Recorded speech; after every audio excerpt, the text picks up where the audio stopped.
नमस्कार मंडळी, गॉसिप गर्लच्या आजच्या नवीन पॉडकास्टमध्ये पुन्हा एकदा तुम्हा सर्वांचं खूप खूप आणि मनापासून स्वागत आहे. आज विचार केला, आपण गाढवाबद्दल तर नेहमीच बोलत असतो. आज थोडं सस्याबद्दल बोलूया. बरेच दिवस झाले सश्याबद्दल बोलली नाही. तर आजचा विषय आहे ससा. एक आहे ससा, त्याने लग्न केलं आहे चिवचिव चिमणीशी. नुसती चिवचिव चिवचिव चिवचिव करत असते. ससा आणि चिमणीची जोडी कधी मुंबईत असते तर कधी गावी. ओळखलंच असेल ना तुम्ही मंडळी? हा तर आपला ससूला.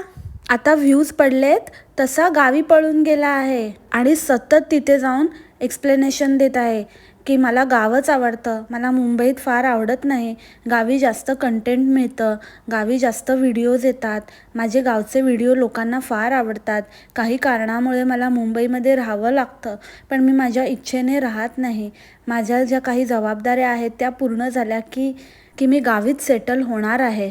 काही माणसाची मजबुरी असते, त्या मजबुरीसाठी त्याला मुंबईमध्ये राहावं लागतं. अरे हो हो हो हो सश्या, कळलं आम्हाला. ठीक आहे, जो माणूस एवढं एक्सप्लेनेशन देतो ना, तेव्हा त्याने काहीतरी केलेलं असतं किंवा त्याला काहीतरी खवखवत असतं. खाई त्याला खवखवे. जेव्हा तू आईला घेऊन आलास ना गावावरून, तेव्हाच आम्ही समजून गेलो होतो. आता आईला इथे कामाला लावणार आणि ससा आणि चिमणी फुर्र होणार. म्हणजे ससा आपला वेगे वेगे जाणार आणि चिमणी फुर्र होणार. खरं सांग सश्या, व्ह्यूज पडले ना? पडले की नाही व्ह्यूज तुझे? म्हणून गेलास ना गावाला? तसे तर तुझे सबस्क्रायबर्सच तुला आयडियाज देतात की आता दादा तुमचे व्ह्यूज पडले आहेत, इथे काय व्ह्यूज मिळत नाही आहेत, इथे आम्हाला फार आवडत नाही आहे कंटेंट, आता गावी जा, आता गावी जा. मग आपला ससा गावी निघून जातो. पण आता सशासमोर अडचण होती ती मुलांची, कारण चिमणीला घेऊन जायचं होतं ना. मग काय, मुलांना फुल मस्केबाजी चालू होती. तुला हे आणणार, तुला ते आणणार, तुझ्यासाठी हे करणार, तुला काय पाहिजे मी गावावरून आणणार आणि मग तुला काय गिफ्ट आणू, असं तसं. कळतं बरं का आम्हाला. चिमणाबाई, चिमणी अगदी मुलीला सांगून जाते की अभ्यास करायचा, हा नुसती मस्ती नाही करायची. एवढी काळजी आहे ना चिमणाबाई, तर जरा मुलांकडे लक्ष द्या, घरी राहा. नाहीतरी तिथेही असताना तुम्ही मुलांना टाकून इकडे तिकडे फिरतच असता आणि वर सांगता पण. त्यांना आता सवय झाली आहे, आम्ही कामासाठी बाहेर असतो ना, तर ते तसे राहतात, काही प्रॉब्लेम नाही आहे.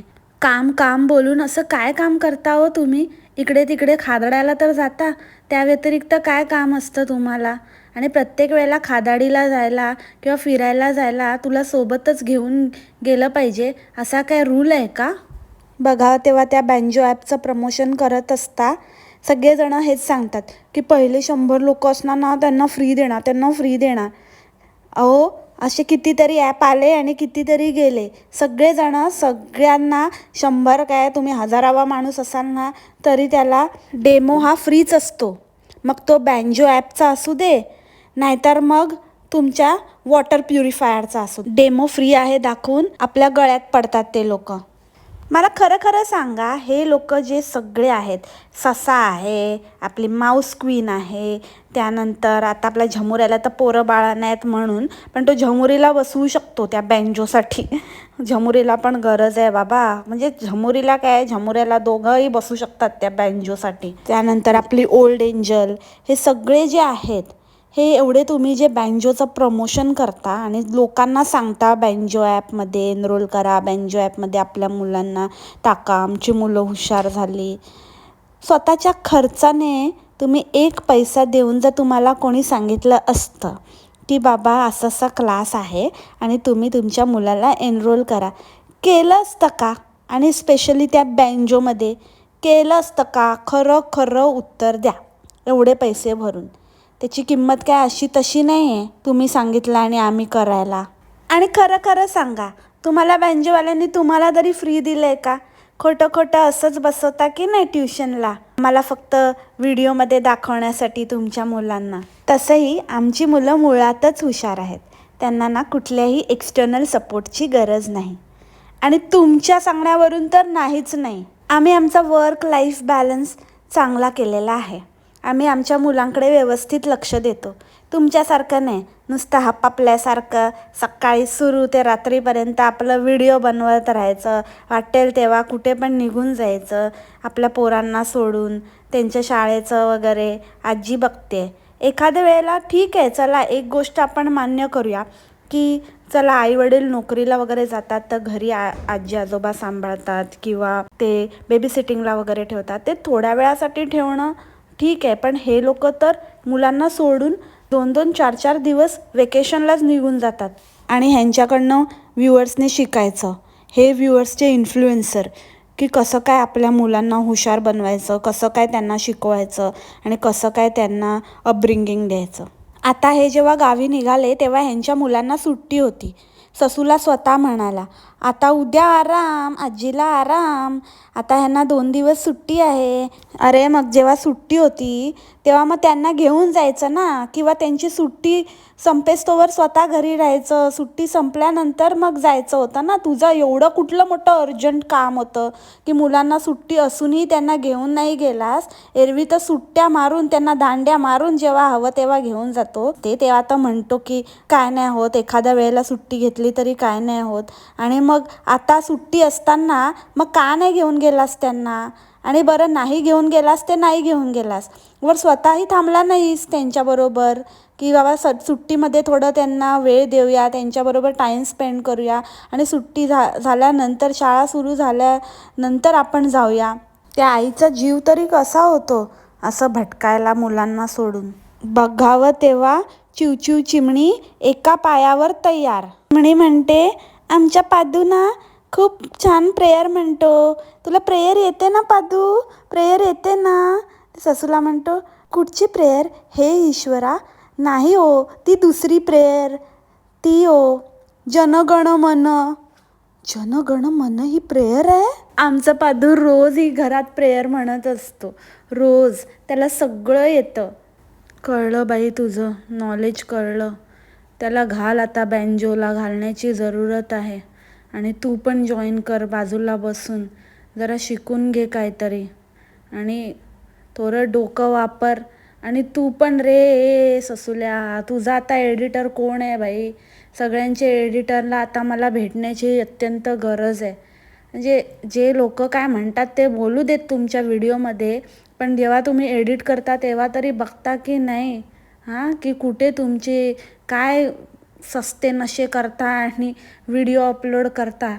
अरे काय आहे, जरा तरी भान ठेवा, जरा तरी विचार करा आपल्या ह्याच्यामध्ये आपण काय बोललो आहे, आपण काय आपली अक्कल पाजळतोय आणि कुठे माती खातोय का शेण खातोय. ओ बँजोवाले, ओ बँजो, रेकॉर्ड वगैरे चेक करता की नाही? कोणाला प्रमोशन द्यायचं काय, हे मी माऊस क्वीनच्या बाबतीत पण बोलली होती. मावशी म्हणते की व्हिडिओ वगैरे ते बघतात आणि आपलं किती रीच आहे, आपलं किती ऑडियन्स आहे, आपले सबस्क्रायबर्स वगैरे ते बघतात आणि मग ते आम्हाला प्रमोशन देतात, ते समोरून येतात आपल्याकडे प्रमोशन. तर मला हेच विचारायचं आहे, हे जे प्रमोशनवाले हे म्हणजे हे पण ओळखूनच आहेत ह्या लोकांना, नाही का, की एक नंबरचे आहेत. हे पब्लिकला येडा बनवलेला आहे आणि पब्लिक फुल येडा झालेला आहे. तर जाऊ दे, आहेत थोडे अर्धवट, पण ठीक आहे, अपना काम बनता तो भाड में जाए जनता. नाहीतर मग ह्यांचे व्हिडिओज आणि ह्यांचे प्रनन्सिएशन आणि ह्यांची भाषा आणि ह्यांचं जे पण ओव्हरऑल आहे नॉलेज ते बघून, ह्यांच्या व्हिडिओजच्या खालचे कॉमेंट वगैरे वाचून जर ते पूर्ण अभ्यासपूर्वक जर निवड यांची करत असतील तर मग यांना प्रमोशन मिळणं अशक्य आहे. पण ज्या अर्थी ह्यांना प्रमोशन्स मिळतात त्या अर्थी ते लोक पण ह्या सगळ्या गोष्टींचा काही सारासार विचार करताना दिसत नाहीत. आणि एकमेकांचं ढापण्यात तर कंटेंट एक नंबर आहे, ते एक नंबर. आता तर आपली चिमणी पण आपली माणसं आपल्या माणसांना म्हणून दाखवणार की नाही तू प्रार्थना. बरोबर, ह्यांना बघणारे मंद भक्त पण कॉमनच आहेत, नाही का. म्हणजे आता मंद भक्तांचं अजून एक नाव आहे, आपली माणसं. जेव्हा कोणी बोलेल आपली माणसं तेव्हा समजून जायचं ते मंद भक्तांबद्दल बोलत आहे. आणि मंद भक्तांनाच ऐकवा तुम्ही ती प्रार्थनेच्या नावाखाली जनगण मन. सॉरी मंडळी, मला हा अपमान करायचा नाही आहे आणि असं बोलायचं नाही आहे, पण लोकांना हे कळत नाही, त्यामुळे मला हे बोलावं लागत आहे. नाहीतर मग कोणच नाही बोललं तर ह्या लोकांना कसं कळणार? ते आपली प्रार्थना नसून ते राष्ट्रगीत आहे, राष्ट्रगान आहे आणि त्याचा एक वेगळा दर्जा आहे. ह्या लोकांनी डॉलरसाठी आपली स्वतःची प्रायव्हसी तर विकलीच आहे, पण बरोबरच यांना एवढंही भान उरलेलं नाही की आपल्या मुलांचीही काही प्रायव्हसी आहे आणि ती काही गोष्टी आपल्याला सेफ्टीच्या दृष्टीने न सांगणं किंवा न दाखवणं हे अनिवार्य आहे. पण ह्यांना ही अक्कलच नाही आहे ना. कॅमेरा हातात मिळाला ना की वाटेल ते दाखवत सुटायचं. काय तर म्हणे लोकांनी सांगितलं, लोक म्हणाले, आपली माणसं म्हणाली की जरा त्यांना पण दाखवत जा, त्यांचं रुटीन दाखवत जा, त्यांचं शाळा वगैरे दाखवत जा. लोक काही म्हणतील, तुम्हाला एक जबाबदार पालक म्हणून अक्कल नावाची गोष्ट आहे की नाही? तुम्ही त्यांच्या शाळेच्या वेळेपासनं ते कुठच्या शाळेत जातात, कोणत्या वेळेत जातात, कधी येतात, हे सगळ्या गोष्टी तुम्ही खुल्ला दाखवता. पूर्ण शाळेचा आजूबाजूचा परिसर सगळं म्हणजे तुम्ही निमंत्रण देत आहात. यूट्यूबवर खास करून हे मेन्शन आहे की ह्या सगळ्या गोष्टी तर तुमच्या व्हिडिओमध्ये दाखवल्या गेल्या नाही आहेत ना, की ह्या गोष्टींची खबरदारी तुम्ही घेतली आहे की नाही. अशा गोष्टी यूट्यूब पण सपोर्ट करत नाही, त्याच्यासाठी सेफ्टी रिझन्स आहेत. पण तिथे तुम्ही नाही, नन ऑफ द अबाव हे क्लिक करून खोटेपणा करून हे व्हिडिओजमध्ये दाखवता की तुमच्या कमेंट्स टर्न ऑफ होऊ नयेत, की तुमचा व्हिडिओ अफेक्ट होऊ नये. काही गोष्टींसाठी बंधनं घातली गेली आहेत, त्याला काहीतरी कारण असेल म्हणूनच ना. पण ह्या लोकांकडनं काय त्याची अपेक्षा करणार? हे अर्ध्या हळकुंडाने पिवळे झालेले आणि ह्यांच्या मूर्ख मंद भक्तांनी चढवलेले इन्फ्लुएन्सर आहेत. बाकी बुद्धिमत्तेशी किंवा एक जबाबदार व्यक्तिमत्वाशी यांचा काडी मात्र संबंध नाही. आता हेच बघा ना, ते trans harbour link, Atal Setu येथे हे फिरायला गेले होते, म्हणजे आपल्याला दाखवायला, लोकांना दाखवायचं आहे ना, बाबा मी नवी मुंबईला राहतो, तर मग हा मौका मी कसा सोडणार, मौके पे चौका तो मैं मारून गई. तर मग मी गेलो दाखवायला लोकांना. पण मी एवढा मूर्ख आहे, मी एवढा मोठा इन्फ्लुएन्सर, मूर्खांचा राजा, मला एवढंही भान नाही की तिथे गाडी थांबवण्यास किंवा तिथे उतरण्यास मनाई आहे गाडी थांबवून. एवढंही मला अक्कल नाही आहे, एवढाही मी जराही कसलाही अभ्यास केला नाही, जराही कुठल्या गोष्टी करायच्या आहेत, डूज अँड डोंट्स कधी बघितलेले नाहीत. ट्रॅफिक पोलीस कोकलून सांगत आहे, लोकांना फाईन मारत आहे आणि बऱ्याच गोष्टी बऱ्याच न्यूजपेपरमध्ये छापून आलेल्या आहेत. तरी पण मला कुठे काय कळतंय. माझं फक्त एकच काम आहे, फक्त कॅमेरा घ्यायचा आणि फक्कापक मारायचा आणि लोकांना काहीतरी फालतूची बडबड करून आपलं नॉलेज द्यायचं. हा व्ह्यू कसा, तो व्ह्यू कसा, हे फक्त दाखवायचं बस. बाकी मला काही अक्कल तर मी घाणच ठेवली आहे. आणि मी आहे मोठा इन्फ्लुएन्सर. मी असा लोकांना इन्फ्लुएन्स करतो की तुम्ही कायदा बिंदास मोडा, मी पण मोडतो, तुम्ही पण मोडा. पण मी वाचलो, तुम्हाला फाईन लागेल, मग मला नका सांगू. आणि असे लोक कसे वाचतात मला हेच कळत नाही.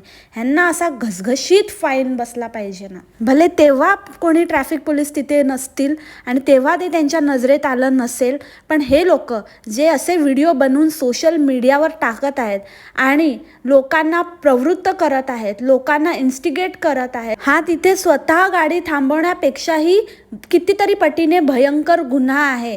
की तुम्ही स्वतः ती गोष्ट केलीत, वर तुम्ही ती सोशल मीडियावर प्राऊडली टाकलीत आणि त्याच्यावर तुम्ही कमवत आहात आणि लोकांनाही तुम्ही इन्फ्लुएन्स करत आहात. तुम्हीही असंच वागा. तर ह्याच्यावर काहीतरी कार्यवाही झालीच पाहिजे. आणि ससुलेला आता सॉलिड मिरच्या लागलेल्या आहेत. तो सगळे व्हिडिओज इतरांप्रमाणेच बघून आपले पार झालेला आहे आणि गावाला बसून ज्ञान देत आहे की लोक तुमचे पाय खेचतात, पण तुम्ही पुढे जायचं, बिलकुल बघायचं नाही. श्रीकृष्णाने पण असंच सांगितलं होतं की तुम्ही तुमचं कर्तव्य करा, बाकी लोक काय म्हणतात, काय आहे काय नाही त्याकडे लक्ष देऊ नका, असं तसं बरंच काही ज्ञान देत असतो. ते जाऊ दे ससुल्या, ते ज्ञान राहू दे रे. ते ना खूप जण असे ज्ञान देणारे आले आणि गेले, आम्हाला पण काय फरक नाही पडत. जे चुकीचं आहे ना ते आम्ही बोलणारच. तू सुधारणा आण, आम्ही बोलायचं बंद करू. It is as simple as that. तू बाकीचं ते सगळं जाऊ दे, तू स्वतःचं बोल. स्वतःचं काय ते बोल. ते मागे तू फंड वगैरे घेतलास ना फ्लडसाठी वगैरे लोकांकडनं, त्याचं काय पोचवलंस, काय केलंस, ते पैशाचं काय केलंस, त्याची काय पोचपावती आहे तुझ्याकडे, काय प्रूफ आहेत, ते जरा उत्तर दे, ते जरा दाखव ना. कोणी कमेंट केले तरी डिलीट करतोस, कोणी विचारलं तरी त्याचं तोंड गप करतोस किंवा त्याला काही उत्तरच देत नाही, त्याला इग्नोरच करतो. बाकीच्या गोष्टी इग्नोर कर रे, म्हणजे ते श्रीकृष्णाने सांगितलं आहे बरोबर, पण लोकांना ठगवून इग्नोर करा असं थोडी ना सांगितलंय. बाकी ना ते गीताईचं आणि भगवद्गीतेचं ज्ञान आहे ना, तू आम्हाला नंतर दे, ठीक आहे. त्याचे अध्याय आपण नंतर वाचू, पहिला हा अध्याय पूर्ण कर आणि ह्याचं उत्तर दे. The nation wants to know. क्या पब्लिक, पाहिजे की नाही आपल्याला उत्तर ह्या प्रश्नाचं? चला तर मग कमेंट करा पटापट ससुल्याच्या व्हिडिओच्या खाली. आणि नक्कीच ससुल्या, तू जर ते सदुपयोगी आणले आहेस, कुठेतरी त्या पैशाचा चांगला वापर केला आहेस, खरंच त्यांना पोचवले आहेस, त्यांना मदत केली आहेस, तर तू गप्प तर बसलाच नसतास. मदत मागण्यासाठी कसा परत परत परत परत मेन्शन करत होता, परत परत बोलत होता, नाही का. आणि आता कसं तुला सगळं गीतेचं ज्ञान वगैरे पण 2 व्हिडिओमध्ये बॅक टू बॅक तू आम्हाला देत आहेस. मग हेच कसं कन्व्हिनियंटली विसरतोस रे? बरं ठीक आहे, तू विसरतोस, पण आम्ही नाही विसरलो. त्यामुळे आम्ही तुला परत परत आठवण करून देतच राहणार जोपर्यंत तू आम्हाला ह्याचं उत्तर देत नाहीस. तर तुझ्या प्रश्नाचं हे उत्तर होतं. आय होप तुला कळलं असेल माझा इशारा आणि तू लवकरात लवकर आम्हाला याबाबत माहिती देशील. तर याच नोटवर मंडळी आजचं पॉडकास्ट मी इथेच थांबवते. आय होप तुम्हाला आवडलं असेल. भेटूया आपल्या नवीन पॉडकास्टमध्ये उद्याच्या भागात नवीन विषयासोबत. तोपर्यंत खा प्या मस्त राहा आणि स्वस्थ राहा. Take care, bye, मासलामा.